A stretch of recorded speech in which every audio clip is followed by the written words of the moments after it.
Estamos de vuelta en Un Show con Tuti. Gracias por su sintonía. Hoy hablando sobre grandes guatemaltecos, indígenas destacados en diferentes ramas.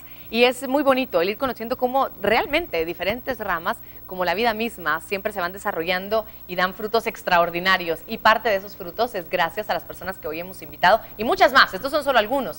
Me da mucho gusto presentarles a ustedes a Edgar Calel. Él es artista visual. Bienvenido, Edgar. ¿Cómo estás? Gracias. Bien, bien. Gracias por estar ahí con nosotros. Y también les presento a Benvenuto Chavajay, también otro artista visual, excelentes artistas, tengo que decirlo. Bienvenido, Benvenuto, ¿cómo estás? Muchas gracias, bienvenido. Benvenuto, Sí, bienvenido. sí, muy bien, sí, muy gracias. bien. Hablemos un poquito, Edgar, porque tú empezaste a pintar también desde muy pequeño. Tu papá también es pintor, ¿cierto?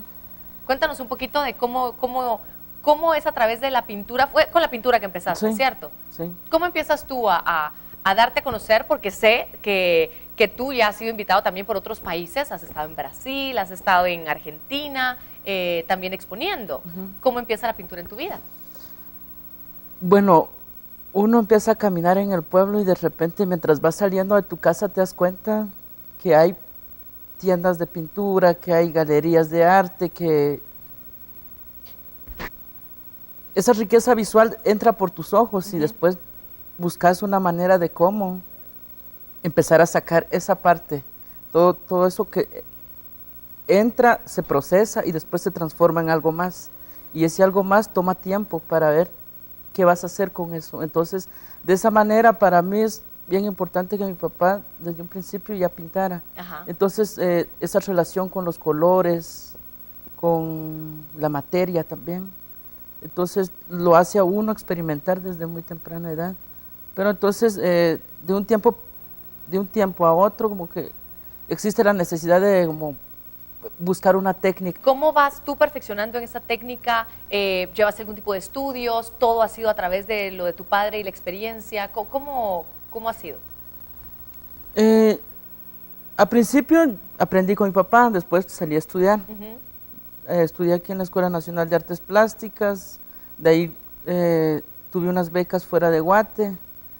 Posterior a eso, entonces vas recolectando información y como cierto conocimiento para después sentarte en tu casa y empezar a ver qué es lo que necesitas decir internamente, no, internamente y colectivamente. Entonces, creo que ya la técnica queda corto porque es una cuestión más de pensamiento, ¿no? Lo que se va trabajando. ¿Qué te cambia el salir de tu país y aprender todo eso que tú aprendiste fuera de Guatemala?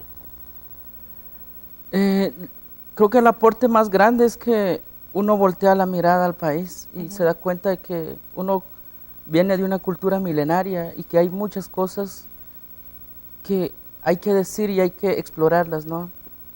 Y eso más que todo. Entonces, a mí me parece interesante que primero salí fuera de Guate y después me interesa más viajar dentro del país porque es un universo, es como una constelación Guatemala. Cada punto tiene su propio brillo, ¿no? Y hay brillos que están ausentes y es importante explorar esa parte que no brilla, pero está presente y latente.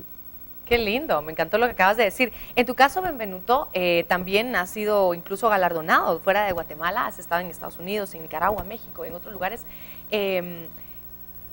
Yo te quiero hacer una pregunta específica y es que cuando los artistas son indígenas se le llama también arte indigenista. ¿Eso significa el arte indigenista o el arte indigenista es de cualquier pintor que plasme escenas de la vida del campo, de los indígenas? ¿Cuál es esa diferencia? Explícamela. Ahorita yo estoy metido, digamos, en un proceso y un proyecto que se llama la descolonización, la decolonialidad, la reoccidentalización, ¿verdad? O sea, a través del arte y la cultura y la política, ¿verdad? Entonces sí es interesante, digamos así, también la diferencia, ¿verdad?, entre un pintor o la diferencia de un indígena al que nos llama pintura indigenista, ¿verdad? Pero solo los académicos que identifican eso, ¿verdad? Ya. Pero realmente, digamos así, desconocen el pensamiento de ser indígena, porque el indígena, yo sé, digamos así, que la colonización o lo occidental, o sea, nos ha marcado, ¿verdad? Nos cubrieron, nosotros estamos quitando, digamos, así, esa manta, Claro, digamos, y todo, claro. por eso hay médicos, sí, por eso también así artistas, o sea, todo pues, este gama, ¿verdad? Digamos, sí. Entonces, eso es interesante también, digamos, con la investigación, ¿verdad? Digamos, que el arte es un término también occidental, ¿verdad? De afuera, ¿verdad? Pero, digamos, en el mundo tzutujil, donde yo soy, no existe la palabra arte, ¿verdad? Entonces, no, o sea, de preferencia no hacer arte, sino que hacer esas cosas sagradas que llama ese arte, ¿verdad? Ok, no tienen ese título. En tu experiencia también, lo que decía también Edgar, los diferentes lugares de Guatemala donde existen, le voy a seguir llamando arte, para que entendamos todos de qué estamos hablando, o pintores, por ejemplo, o esa expresión del ser a través de la pintura. ¿Cómo va surgiendo? ¿Cómo es aceptada en nuestro país, según tu experiencia?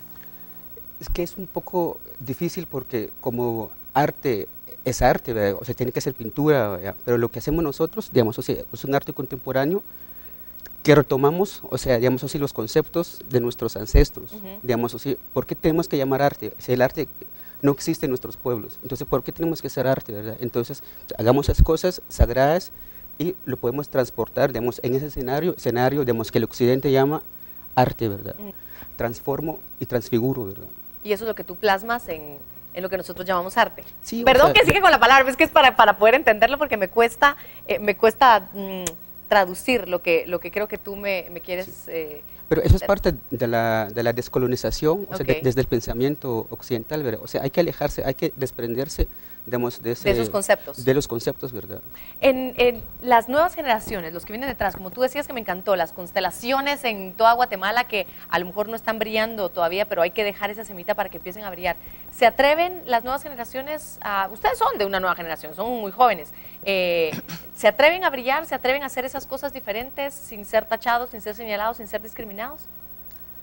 Sí, retomando un poco lo que hablaba Benvenuto también sobre esa es la parte espiritual del arte, ¿no? Porque si hay una parte, bueno, siempre se habla de la luz y la oscuridad dentro de la cosmovisión, entonces es importante que no todo sea visible para todos, porque son esas cosas, es esa parte sagrada de la cultura donde se nutre la luz. Entonces hay que entender esa otra parte, que no todos necesitan brillar, que gracias a los otros que se mantienen en la oscuridad, se nutren esos puntitos de luces que hay, y es de la oscuridad donde se van recolectando toda esa información y esa energía para que haya un punto de luz. ¿Qué es para ustedes haber estado fuera de Guatemala representando a nuestro país y a su espiritualidad? El año pasado estuve en Miami, ¿verdad? Por un proyecto de CIFO. Entonces, y yo dije, digamos así, pues Miami ese es como, se oye Maya. ¿Sí? Entonces, yo hice una pieza que, Miami, ¿verdad? O sea, Maya, Fundillón y mi, ¿verdad? Entonces, yo sentía un Maya en Miami, ¿verdad? Entonces, eso, o sea, sin perder la identidad, porque pues, la pieza está cosida con leña, ¿verdad? Entonces, quemar, digamos, en Miami, sentir a humo y a leña, es ser guatemalteco, ¿verdad? Claro, claro. ¿Y tú? Yo tomé otro camino. Yo el año pasado decidí quedarme en Guate todo el año, entonces tenía conversaciones pendientes con muchos amigos de diferentes partes del mundo, entonces fue como una sede, como Alapa, para invitarlos y retomar cosas, retomar diálogos y poder darle una forma también a cómo mostrar de dónde parten las ideas y las propuestas y las imágenes que nosotros llevamos a otros países. Entonces, como primero mostrás tu trabajo y después vos invitás a la gente para que vea el contexto de dónde salen las propuestas. Entonces, creo que poder hacer eso es también como tener un poco de poder, ¿no? Porque no solo necesitas salir, sino que puedes hacer convocar, a que venga la gente. Por supuesto. Y entonces, basado en eso, junto con mi papá y otros amigos, yo alquilé una casa que se titula la Casa Taller Pachamanil. Y Pachamanil es como ese espacio y tiempo espiritual donde te puedes reunir varias personas sin tener el cuerpo, ¿no? Y a partir de ahí crear. Y a partir de ahí crear.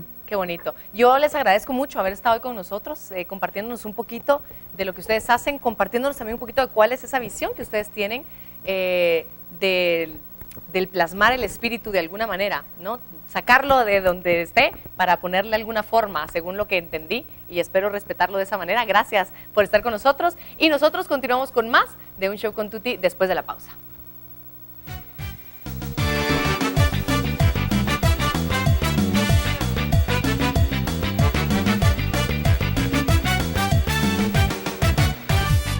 Al volver.